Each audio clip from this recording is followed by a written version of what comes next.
Hello, everyone, and welcome. Thank you so much for coming. My name is Scott Edinburgh. I'm the founder of Personal MBA Coach, and excited to be here today to talk to you about Harvard and Harvard Business School's essay. So thank you, GMAT Club, for hosting, and remind everybody to like the video and comment throughout. And if you have any questions, then feel free to ask it in the comments, and we will be happy to answer questions that we can as we have time. So I'll go through a couple slides just about us, and then we'll get into the meat of the talk today. So Personal MBA Coach, we've been doing this since 2008. Last year, we got over 10 million in scholarships for our clients, top ranked. Everybody either works with myself, the founder of the company, or one of our top former admissions instructors. And we have 4 or 5 different M7 schools represented on the team. I went to MIT for undergrad, studied at Sloan, was a TA for one of the MBA courses, worked at Deloitte doing consulting, and went to Wharton for the MBA. And we have some former admissions directors, MJ, former Wharton and UCLA, Frank, former Kellogg admissions director. We have a former MIT Sloan admissions reader, who's an editor, and former Columbia admissions director. And we're bringing on a couple other M7 directors in the coming months.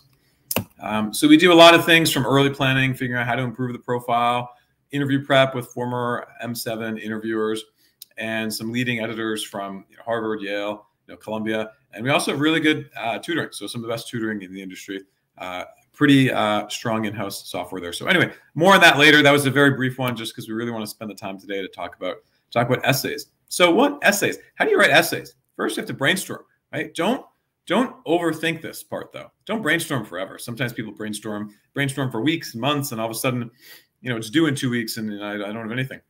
Right, but brainstorm a little bit, outline. It's nice to bullet things out, so you don't just start rambling and writing a lot of stuff. Draft, edit again, and then proofread. Some principles: answer the question asked. Now for Harvard, it's very open-ended, right? What's the question? It's just anything. Write authentically. This is important because they want to see you. Interestingly, at Harvard, so I had a chat with a current admissions director at Harvard for about an hour a couple weeks ago. Myself, there were some other consultants there as well, and we talked a lot about the essay, what they're looking for, things that are going to make a good essay, not going to make a good essay. I'll share some of the learnings here today. Ensure that the essay really fits with your story. Try not to repeat yourself too much and be succinct. This is very important. Language should be approachable. This is a normal essay. You're not writing a Pulitzer Prize winning piece here. So let's get into some of the specifics. So Harvard, right? We'll just dive into it today. As we review your application, what more would you like us to know as we consider your candidacy for the Harvard Business School MBA program? Right? And this is 900 words. So what does this mean? This means that you can write whatever you want. So what does this mean as far as how to approach it? One key story, right? It's good to have a key story.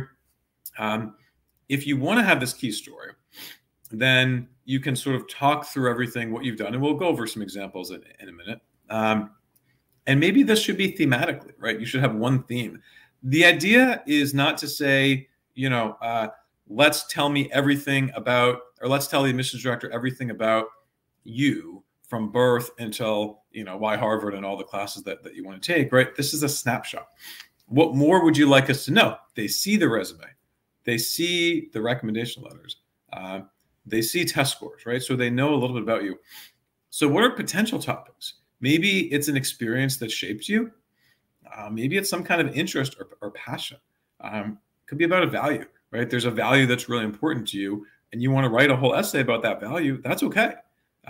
Something that you've overcome, or maybe a hobby that you've turned into your career. Now, things to keep in mind, right? Choose a theme that's going to allow you to share what makes you special. I would say take a risk here. Most people don't get into Harvard, right? So if you want to be the 1 in 10 people that gets in, you're not going to get in by writing a standard essay, by writing, it's important to me to try hard in everything I do. And I first learned how to try hard because my mother tried hard and my grandmother tried hard. And so these are the different ways that I've tried hard throughout my life. And I've done this and that. And now I want to go and keep trying hard at Harvard in order to get there and get to that next level, right? If you write something like that, you're probably not going to get accepted. And it's probably too common, right? A lot of people try hard. So quote, trying hard and then talking through your life and the different ways that you've tried hard is not going to be ownable. It's not going to be specific. So again, something that's going to make you special. It should be interesting to read. They read a lot of essays and they spend a lot of time reading essays. So it should be interesting, right? Should get them up and think, oh, wow, I want to write down notes. I want to go to committee and actually talk to other admissions directors about why we want to take this applicant. And again, don't throw everything in here. You can discuss, and we say most likely will, right? You can discuss professional experiences a little bit, but this is not the time to rehash the resume. They have it. And really, including goals or why HBS is not necessary. It's really, so about this should cover do's and don'ts, right? Do not write about your post-MBA goals in 200 words here. You know, at Personal MBA Coach, we do this little 200-word goal statement where we guide all of our clients through exactly what to do, what not to do. We're very specific, how to phrase your goals. You don't include that in the Harvard Business School essay. They know about your plans. They have a 500-character question on goals.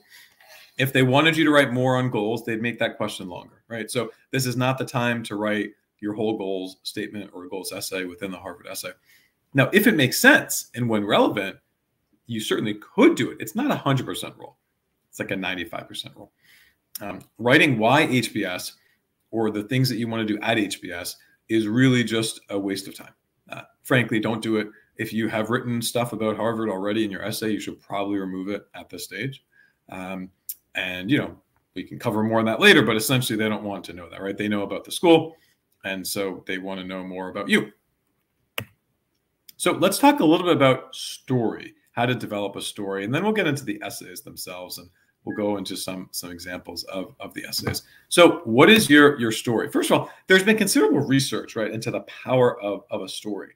You know, when we hear a story, not only are the language processing parts in our brain activated, but any other area in our brain that we use when experiencing the events of the story are too, right? So it becomes really important to think about what is the story. Storytelling can engage, influence, teach, and inspire listeners.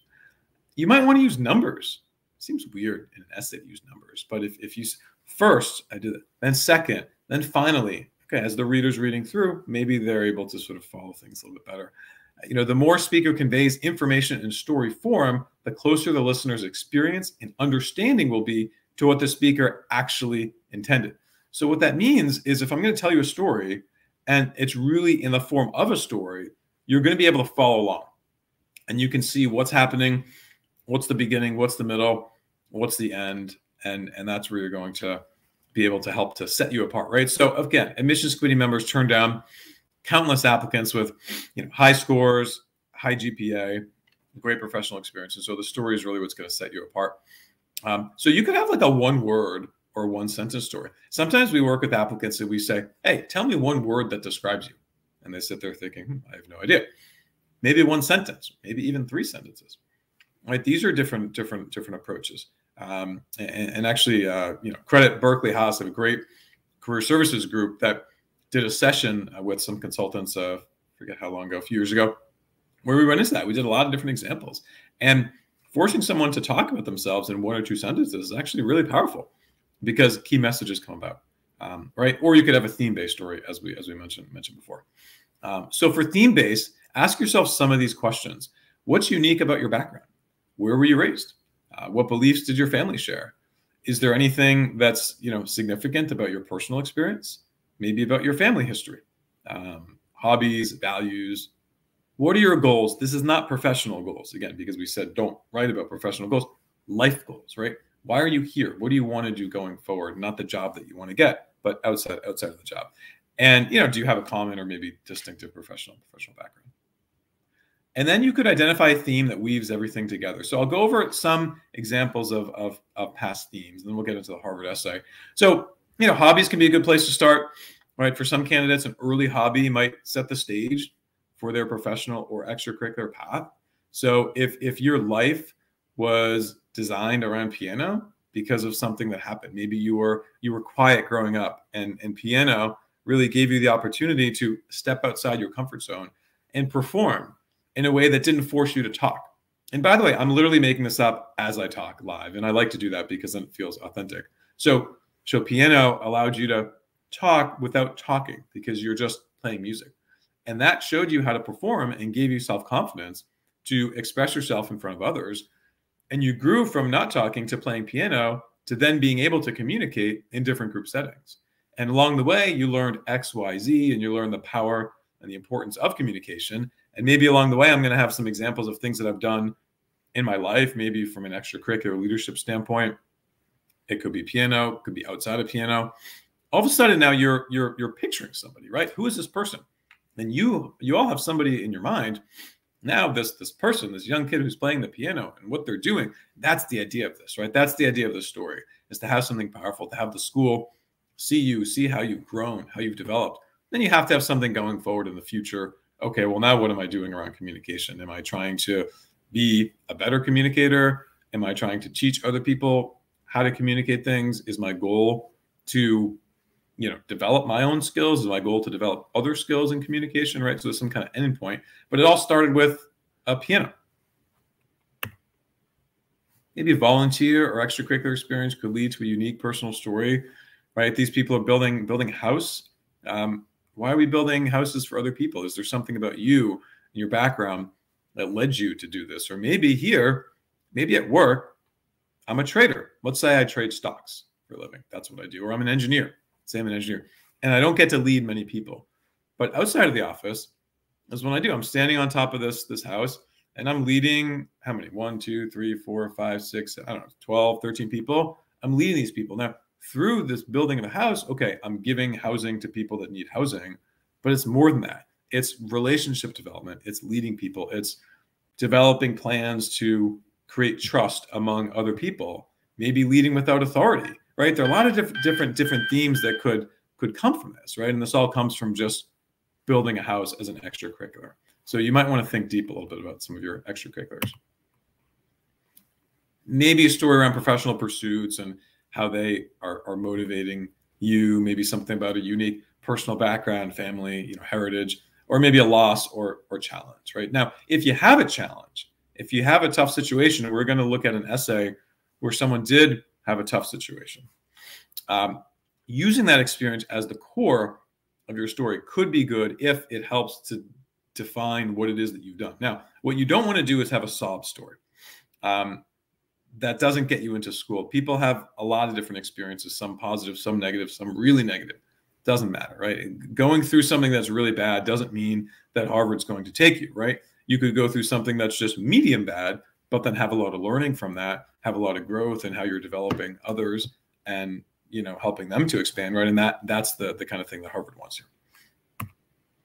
So, you want to pressure test your story, right? A strong story will be both ownable and relevant. So ownable meaning if 10 people on this, Zoom or this YouTube can tell the same story, it's not ownable. And we often do an exercise. I'm not doing it today because a lot of people will watch this, later versus just live. But we often do this exercise where type in a word, right? And then the word map comes up. Type in another word, right? One word to describe you. And you see what words come up. And if it's like, okay, I'm strong, I'm dedicated, I'm reliable or something, words that are like, all right, that's not really ownable, right? Let's try to make something ownable. So what are some overused themes? Okay, so what not to do? Again, being hardworking, not a theme, right? Everybody that's applying to Harvard is hardworking, or probably most people. So if you write an essay about how or why you work so hard, that's probably not going to be ownable enough to get you accepted. Having commitment, right? The art of having commitment is also probably not a great thing to do because most people are committed in order to get to the stage of applying, which takes a lot of time and money. Academic excellence, again, don't talk about your academics at all in the Harvard essay. If you're talking about school and how you did well in school, unless there's like a really big story. So you were in a scenario where you didn't have electricity and you're studying with a flashlight or something that's really, really different. Okay, maybe fine, talk about some academic excellence, but otherwise, not really something that should be part of this process. Moving to a new country. A lot of people move, right? And so I know this audience at GMAT Club is very international. You're probably all in different countries. Maybe you've gone from one country to the next. The fact that you move from one country to the next, you learned about culture, you assimilated into a new environment, that's probably not something to write about for an essay. Unless what you have is so unique and different that you feel like it actually is different from the next 20 people on this webinar, right? Otherwise, maybe moving to a new country isn't the best thing to talk about. So here's an essay example. Now, just to be clear, this was not any essay that we touched at Personal MBA Coach. This was provided by GMAT Club as an example of an essay to talk through. So I'll talk through some parts of this essay, right? So as my world was falling apart, I succumbed to the belief that life must be better than this. As I began scouring the internet, desperate for solutions, I finally stumbled upon an online chat room that allowed users to speak anonymously with others about their emotions and adversities. That sounds pretty dramatic, right? Okay, let's see where we're going here. Despite skepticism, I found the strength to sign up after reading the profile of a listener named John, who noted that after having experienced depression and PTSD, he wanted to help others who were experiencing similar issues. Given the anonymity of the site, I felt safe and I started a conversation with John. He was a military veteran and remained patient with me as I slowly shared my story. Now, what's interesting about this is, I first read this essay and I thought, this is actually a really interesting essay. And I think it can highlight some pretty cool and unique things about this person, right? It's strong, it's unique. It feels like it's a nice story and a passionate story, but maybe it takes too long, right? And then looking at the essay, the total essay was too long. This is an initial draft, and it was over. I'm not showing you the whole essay, but it was over 1,000 words, over 1,100 words. So while it's great to have a story, right, and to be unique and strong and powerful, right, keep the essay length in mind. If you're taking too long to tell that story, okay, maybe that's too long, right? So here we probably want to cut it down, not have so much background here. But then it's nice as it keeps going. This one conversation gave me the confidence to pursue professional help, and my mental health ultimately improved dramatically. I felt hopeful, but even more importantly, right, I realized my journey could empower others. And this is nice because it's not just here's what I've done, here's what I'm doing to help others. And I was inspired to become a listener myself on 7 Cups after listening to dozens of individual stories, helping them feel supported and heard. I felt an emotion that I had not felt in a long time, determination, right? So you go from depression to now feeling determination. And then this helps to, help people on an individual level, but systemic change is important, right, in order to overcome this. And so they talk about charts, and then the next slide, right? One lesson that my journey has taught me: even a single conversation with another person can have a considerable impact on one's state of mind. So having something that's specific, right, and ownable. So it's not just a whole story. It's like one thing that I've learned, like these cues for someone who's reading an essay, who's reading a lot of essays, to say, oh, let me pay more attention to this if there's one lesson I learned. And then they say some statistics: men are 3 times more likely to commit suicide than women, mental health issues, right? So it's about men and mental health issues, men versus women. So it's a pretty interesting topic. It's not one that, frankly, I've seen before laid out in this way. But then they talk a little bit about their plans, right? Startup will focus on helping men navigate anxiety and depression, which that in and of itself is not wrong, because it makes sense to talk about what you want to do among a theme. But what's interesting here is this talks about HBS, right? So that's a no-no. You don't really want to talk about HBS along your journey unless you really have to. Then they talk about how they're going to establish a club to help students and how they're going to help them. And they're going to foster communications and conversations. And again, it's not really, the idea here is not really to talk about what you want to do on campus. If you're going to briefly touch upon it, you can. But what I would have done here is talked more about like what I've done in terms of how I've succeeded. It's a really nice story here. And again, we only showed you part of the essay, but I don't see a lot of leadership here, right? So what is this lacking? This is lacking how this person has specifically led. Now, by the way, this doesn't mean this is an essay that's worked or doesn't work or good or bad. This is all very, very subjective. This essay very well could have gotten accepted. But what we would have done is probably had a little bit more leadership with what you've done, how you've succeeded, and what are the specific things that, kind of made you, right? So to show leadership and to show strength along the way, and not so much about the future or why Harvard is going to help you to get there. So here's another example. As I walked on stage in the packed Symphony Hall, I felt my heart race and my skin flush. Being invited to perform with my fellow music club members at Blank Country National Women's Foundation Award ceremony, honoring some leaders, demanded that I might be at my best. So chaotic thoughts ran through my mind, had feverishly. As I sat down in front of something, my fingers struck something, it all seemed to settle like magic. Music always had for me. The notes lifting into the air. So this is very, very like well crafted. It's a story. We talk about music. We talk about how they've developed. And then they sort of go back in time, right? Music actually begins at the age of 3. Asked my mom for this instrument lessons, embarked on a decade of practicing. And practicing wasn't only the favorite activity. It was tough, right? So they talked about pluses and minuses, tedious. Learning techniques, there were failures, right? So things go up and down, but when you could play a piece, right, the reward was it was exhilarating, and it sort of helped them to succeed, right? So I felt not only frustrated but also lonely, even though I won numerous competitions.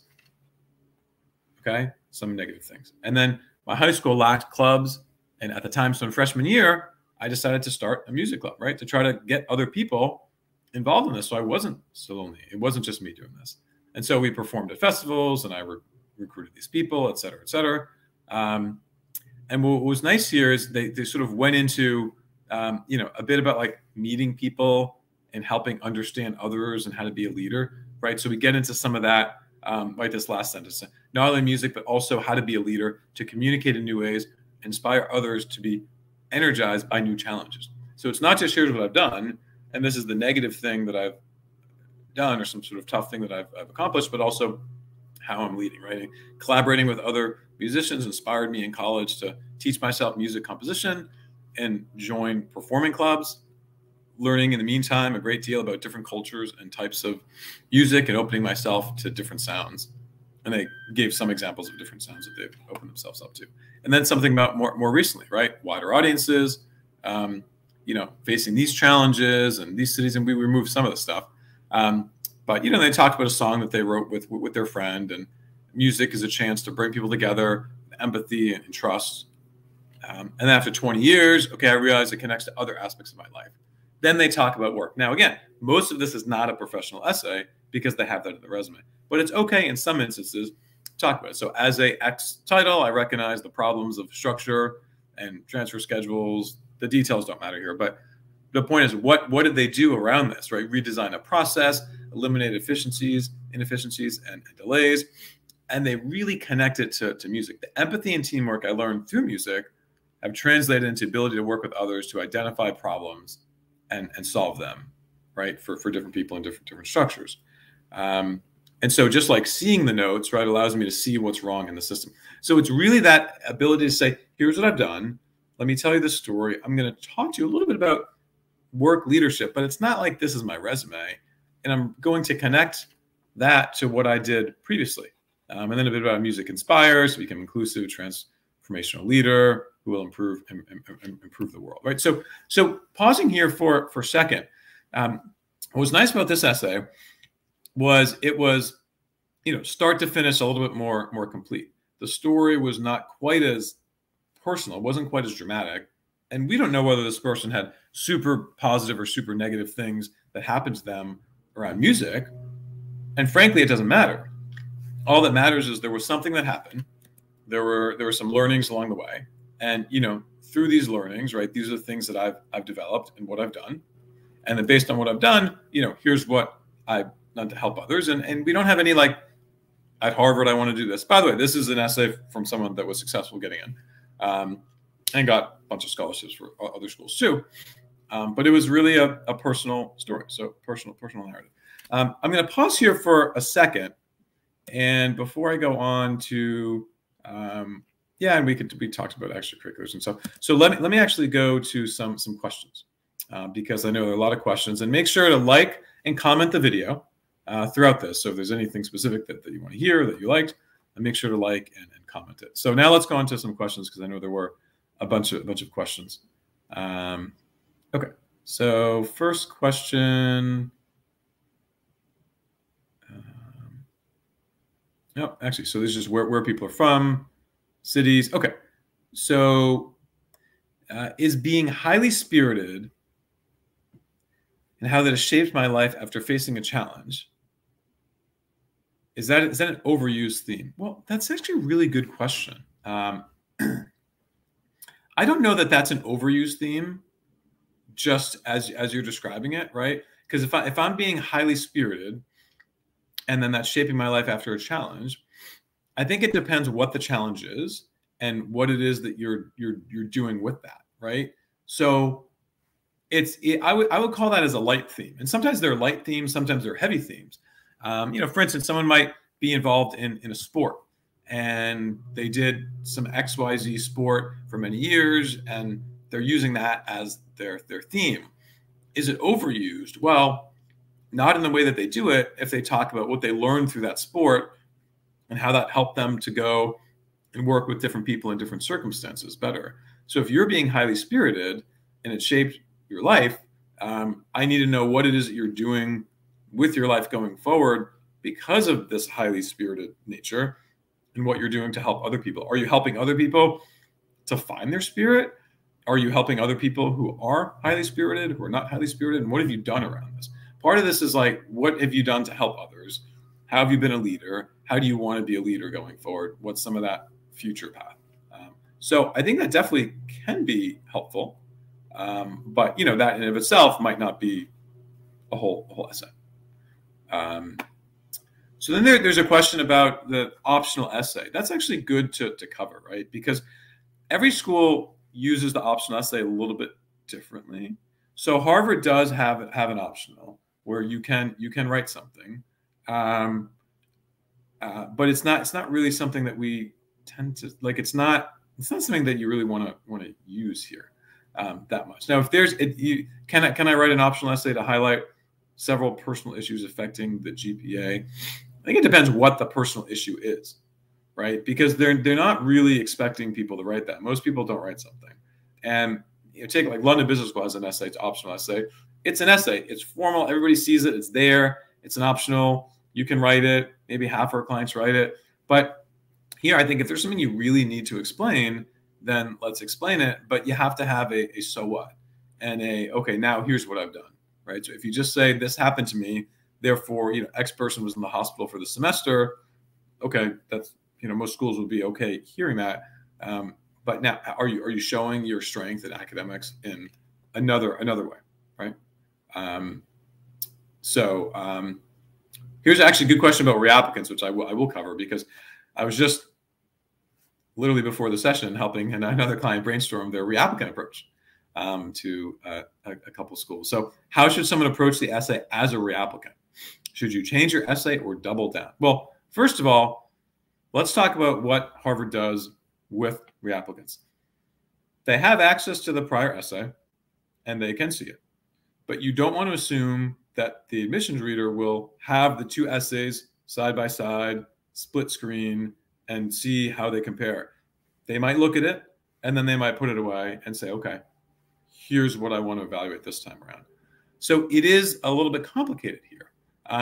Should you double down or change your essay? Well, I can't answer this question, right, Ismail, because I don't know anything about the question or the answer that you had last time. So I don't know whether it was good, whether it should be changed. What I can say is that we have seen applicants keep a very similar structure, a very similar essay, because what they wrote was from the heart and it was powerful and they wanted to communicate that again. But you can't copy and paste the essay or obviously they'll just reject you, right? So let's have something new. What's new? I don't know. It depends what you thought maybe could have been better about what you did last time. So maybe you have the same theme, but you're updating it, and you're talking about maybe it's books, right? Books. That was actually a great essay that anyway. That's aside from another school, Stanford, that liked an essay about on books. But let's say if you're writing about books and you're writing about, okay, what you've done around books. Well, now it's all these new things that you're doing to get books into the hands of kids that you didn't do in the past year. So perhaps the essay about books and your story on books, maybe you're shrinking it and you're going to expand more on what you've done more recently, because that's going to show leadership. It's going to make it a little bit more relevant, and it will highlight something that's new from what you've highlighted last time. Now, if you wrote the essay, let's say you wrote it without help, and now you hire a consultant to help you, and your consultant says last essay was not good. Don't feel like you need to keep it. you can totally delete it, start brand new, blank sheet of paper. That's fine. And just have a different approach, right? Totally fine. Like no downside, because again, they don't have it side by side. So they're not going to look and say, oh, Andy didn't write about this that he wrote last year. Was it true? Why is he skipping it? Like none of that's going to happen. You can instead just have a blank sheet of paper and write an entirely new essay. And so that's important.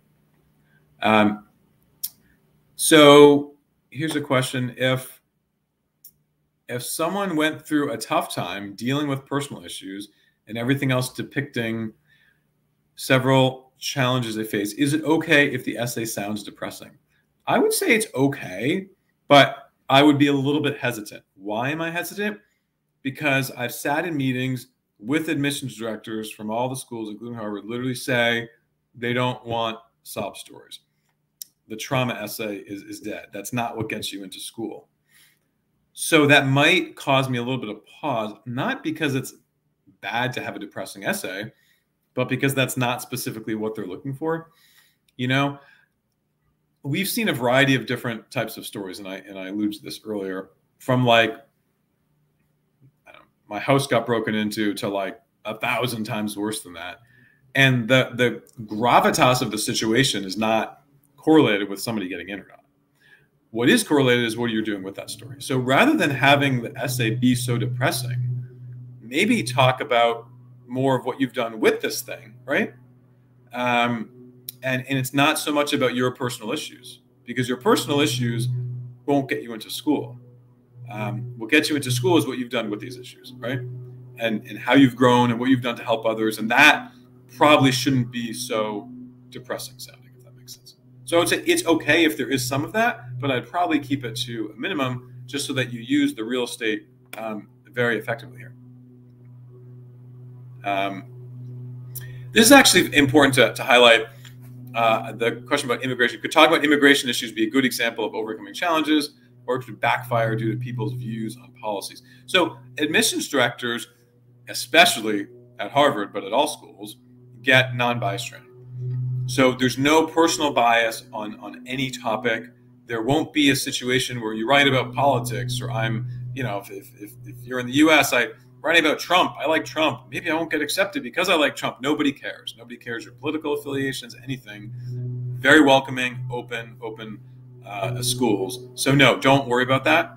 Now, that said, I think when I hear immigration issues, I'm curious what it is that you're going to write about. It probably shouldn't be your own immigration issues, but it could just be that as a theme that you've worked with, maybe to help an organization or to create an organization that helps others or whatever it is. But don't worry about someone's own political views on any topic, because that's not how they evaluate.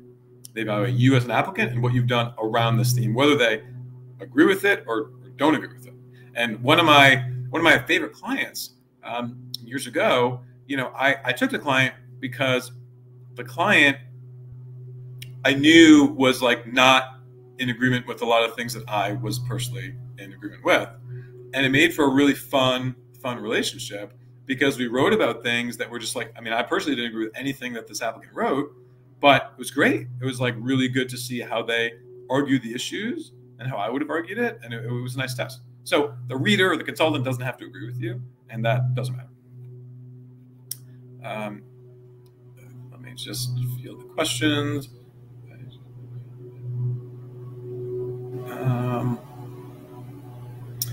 Okay. So how does a military member stand out from other veteran applicants, given that we have similar leadership backgrounds? That's a good question. And it's actually helpful to see this in this HBS essay chat, right? Because your essay does not have to be about your military experience.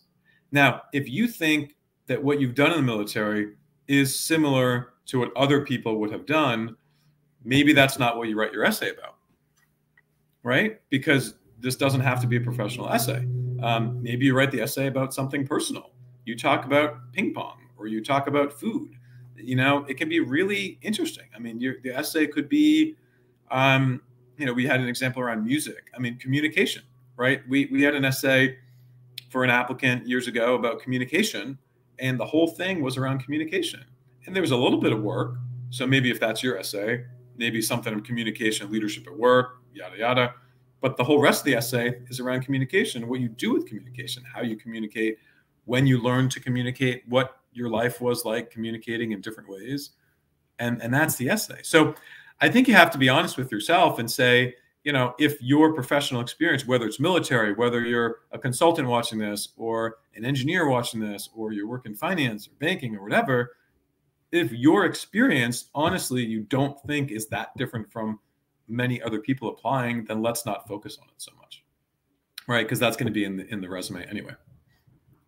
Now, that said, you know, you also want to be honest with yourself and think, okay, you know, is it better than, you know, maybe it is better than you think it is, right? Yeah, but otherwise, you know, you don't have to focus on that. Okay, probably time for a couple more questions. And yes, again, feel free to comment on this. If you want help with your applications, reach out, personalmbacoach.com. We offer consultations for folks looking to hire a consultant once you've reviewed our packages and offerings. We do not, unfortunately, offer any profile reviews or free chats about things, just based on take on pretty limited folks. But if you are looking to hire a consultant, we'd be happy to talk about how we could work together. Okay, so yeah, and then how much is too much emotion in the story? If the challenges have shaped me, you know, there's no such measure, honestly. I mean, you can get very emotional and very personal when it makes sense, right? I'm helping an applicant right now with a story that I personally align with extremely well. And I won't go into details for confidentiality, but I am very much in the camp of I want to share things because I personally align with that. But at the same time, you know, by the time you get past a certain level of detail, it just doesn't matter, right? And we just need to know overall, what did they do around this particular situation?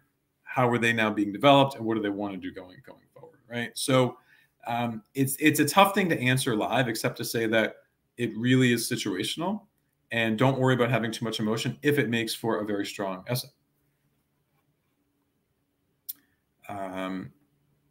And question: do I recommend to share less about professional experiences in the essay? So it's not a professional essay, right? And so you don't want to have this run through your resume. First I did this, then I did that.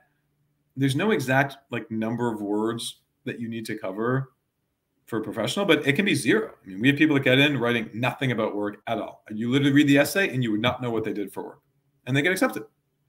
So it just depends on the situation and how strong of an essay you have. So here's a question. I need a review of an essay. Can I send it to you? So you can visit our website, www.personalmbacoach.com, to get a sense of what we offer and how we work with applicants. And if you're interested in hiring us, we'd be happy to chat about that. So how can an essay, okay, this question is asked a bunch of times, so I'll answer. How can an essay be more personalized and authentic? Well, I mean, right from the heart, you know, think about you, like that essay, the last one that we talked about, where the person covered music and what they've done with music and growing up, and here's what I did, right? Just be you, tell a story, right? And then let someone who's going to help you guide you along the way to see if you're being too mushy. And that's the tough thing about these personal stories. It might seem like it's a really good theme to you, and then someone who's objective like myself could read it and say, all right, I get it, but that's too much about grandma. Nobody cares about grandma. Let's focus on you, right? And that's really where you have to think about that balance. Okay, so yeah, some really good questions. Here's one actually: is it best practice to include extracurricular, non-job related examples? I like doing that, yes, because they want to see that you're well-rounded, right? And the it's not that you have to write extracurriculars in the essay, because they have sections where you can talk about the other activities that you've done anyway. So you don't have to cover it in the essay, but it's kind of nice because it shows how you've led and, succeeded, right, in other avenues. So I do like covering some extracurricularship when when possible.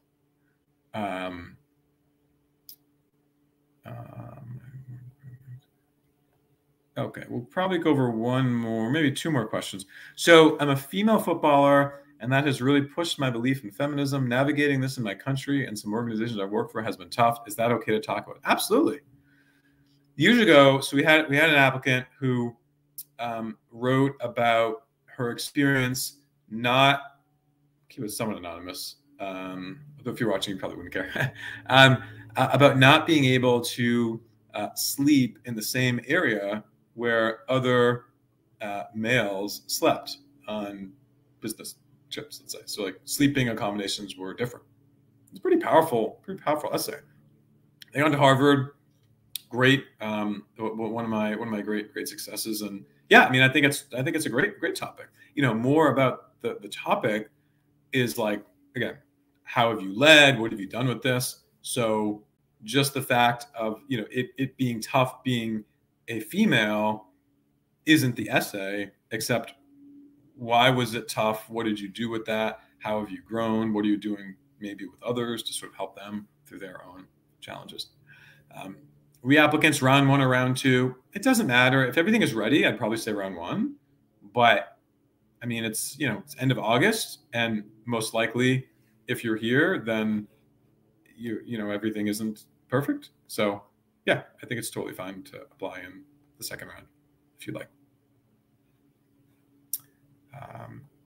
Okay, great. So I think we're probably good here. Let me see if there's any other burning question here. Okay.